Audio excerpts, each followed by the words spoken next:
السلام ومرحبا بكم. مباراة الترجي الرياضي التونسي والنادي البنزرتي اليوم، كل التفاصيل الخاصة بهذا اللقاء، التوقيت، النقل التلفزي والتشكيلة المحتملة للترجي، أكثر تفاصيل باش تلقاو معي في الفيديو. تابعونا للآخر، ولكن قبل ما نبداو نوصيكم على دعم القناة، الاشتراك وتفعيل جرس التنبيهات باش توصلكم كل جديد.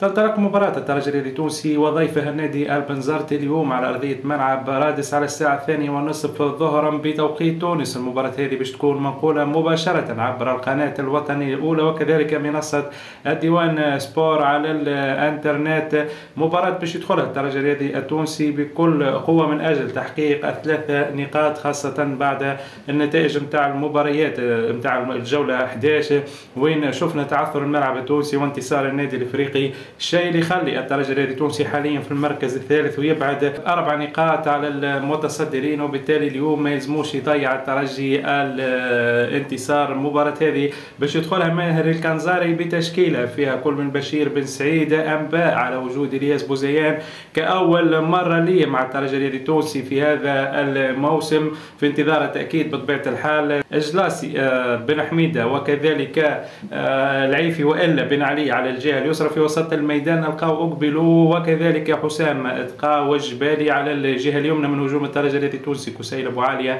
كقلب هجوم فلوريان دانو ويوسف البليلي على الجهة اليسرى. ان شاء الله المباراة هذه تتعدى في اجواء طيبة، وان شاء الله زاد الحكم يكون عند حسن الظن وتتعدى مباراة تليق باسم الفريقين.